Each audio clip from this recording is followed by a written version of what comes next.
بسم اللہ الرحمن الرحیم۔ یہ گروپ فوٹو کوئی اشتہاری مجرموں کا نہیں ہے،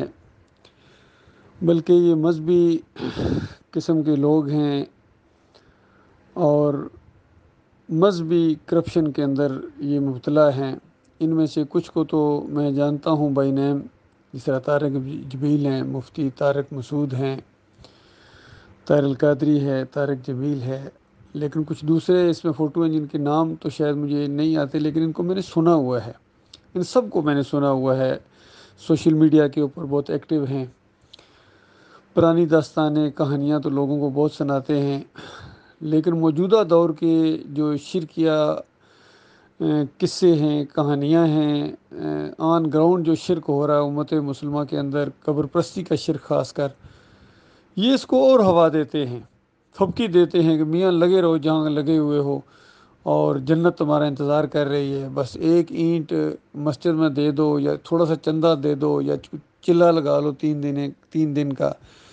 یا کم از کم ان کے بیانات کے اوپر سبحان اللہ واہ واہ کرتے رہو تو بس جنت تمہارے لیے پکی ہے۔ اور کبھی وہ بات نہ کہیں گے جو قرآن کے مطابق تمام انبیاء نے اپنی بگڑی ہوئی قوموں کے اندر توحید کی دعوت دی ہے، رد شرک کیا ہے، کفر بالطاغوت کیا ہے۔ ان کی زبانوں سے آپ کبھی کسی شرک کا نام صحیح طریقے سے جو مزاروں کے اوپر جو کچھ آج ہو رہا ہے، بت پرستی ہو رہی ہے، مسلمانوں کے اندر یہ شرک آ گیا ہے اور اللہ کی وہ بات ان کے اوپر پوری ہو گئی ہے۔ وَمَا يُؤْمِنُ أَكْثَرُهُم بِاللَّهِ إِلَّا وَهُم مُشْرِكُونَ، کہ اکثریت اس طرح اللہ پر ایمان لاتی ہے کہ ساتھ ساتھ شرک بھی کرتی ہے۔ تو امت مسلمہ آج فرقوں کے اندر بڑھ چکی ہے، مسالک ہیں، اسلام نہیں ہے، مسلک پرستی ہے، اسلام نہیں ہے ان کے اندر، اور سارے اندروں اندر لگے ہوئے ہیں۔ جس طرح طارق جمیل صاحب کا ایک دفعہ بیان سنا تھا میں نے کہ کہتا ہے میں دیوبندیت کو پھیلا رہا ہوں اندروں اندر، اسی طرح طارق مسعود بھی دیوبندی ہیں، اور طاہر القادری بریلوی مکتبہ فکر کو آگے بڑھا رہے ہیں، سارے لگے ہوئے ہیں کہیں نہ کہیں، ہر ایک اپنے مسلک کا دفاع کر رہا ہے، اور قرآن کی خالص دعوت ان کے اوپر ایک لمحے کے اوپر بھی نہیں ہے، یہ یقین کیجیے۔ کم از کم شرک جن کے اندر ہے وہ یہی ہے کہ نبی علیہ السلام اس قبر کے اندر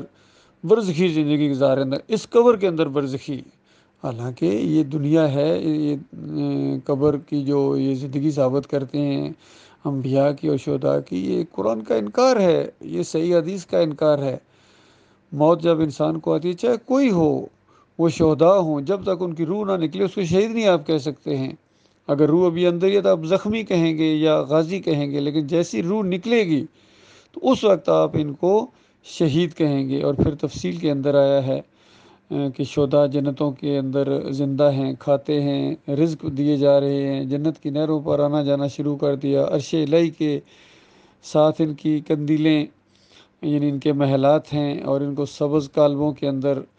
اڑنے والے جسم ملے ہوئے ہیں جہاں جنت کے اندر مزے کرتے ہیں۔ لیکن سارے مولویوں کا یہ عقیدہ ہے کہ شہداء دنیا میں زندہ ہیں، یہاں آتے جاتے ہیں، ان کے اکابرین کا بھی یہی عقیدہ تھا۔ اشرف علی تھانوی صاحب کہتے ہیں کہ میرے دادا ایک قافلے کے اندر مارے گئے، اور حدیث میں آتا ہے کہ جو اپنی جان اور مال کی حفاظت میں مارا جائے وہ شہید ہوتا ہے۔ بالکل صحیح حدیث ہے۔ اب دیکھیے حدیث بالکل صحیح پیش کی، لیکن آگے ان کی سنیے واردات۔ کہتے ہیں کہ رات کو مٹھائی کا ٹوکرا جنت سے لے کر آ گئے دادی کے پاس، غور فرمائیے اللہ کے بندو، اور کہنے لگے کہ اگر تم کسی سے ذکر نہ کرو تو ہر روز ایک ٹوکرا لے کے آیا کروں گا جنت سے۔ اور پھر دادی نے اس وجہ سے، کہ لوگ کہیں گے یہ مٹھائیاں کہاں سے آ رہی ہیں اس کے پاس، تو اس نے بتا دیا کہ دادا آئے تھے، اور اس کے بعد پھر انہوں نے آنا چھوڑ دیا۔ بتاؤ اللہ کے بندو، جو جنگ بدر میں شہید ہوئے تھے وہ جانتے تھے کہ دنیا میں یعنی ان کے جو بھائی ہیں کس طرح غربت کی زندگی بسر کر رہے ہیں۔ اسی طرح عہد کے شہداء، تو وہاں جنت کی کسی پھل فروٹ کو یہاں دنیا میں وہ نہیں لے کے آئے ہیں، کیونکہ آ نہیں سکتے ہیں ادھر۔ ہاں آنے کی خواہش کی ہے تو پھر جہاد کرنے کے لیے، لیکن یہ نہیں کہ اللہ تعالیٰ سے کہیں کہ کچھ ہم ذرا کھانے پینے کی چیزیں اپنے بھائیوں کو وہاں دے آتے ہیں، کیونکہ وہاں بڑے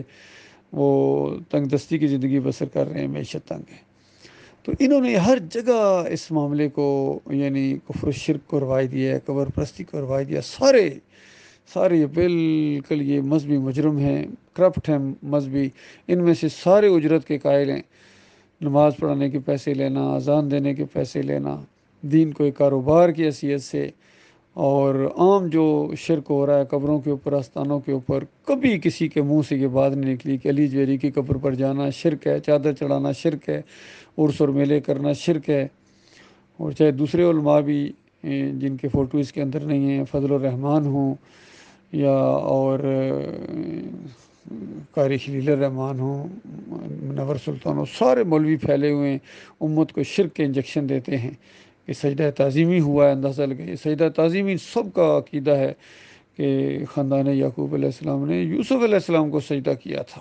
اور پچھلی امتوں میں جائز ہوتا تھا، یہ گویا وہاں دیکھ رہے تھے شرک کو جائز ہوتے ہوئے، حالانکہ کہیں نہیں ہے، نہ قرآن کے اندر ہے نہ حدیث کے اندر ہے کہ پچھلی امتوں میں جائز ہوتا تھا، بلکہ نبی علیہ السلام نے تو لعنت بھیجی ہے، لعن اللہ الیہود والنصارى اتخذوا قبور الانبیاء والصالحین مساجدا، اللہ کی لعنت ان یہودیوں کے اوپر، عیسائیوں کے اوپر، انہوں نے اپنے انبیاء اور صالحین کی قبروں کو سجدہ گاہ بنا لیا تھا، یہ سارے قبر پرست گزرے ہیں، ان کے اوپر تو لعنت کی گئی تھی، جائز کہاں تھا پچھلی امتوں کے اندر؟ بتاؤ اللہ کے بندو، وہ جو سجدہ ہوا ہے سورہ یوسف میں، وہ پورے خاندان نے وَخَرُّوا لَهُ سُجَّدًا،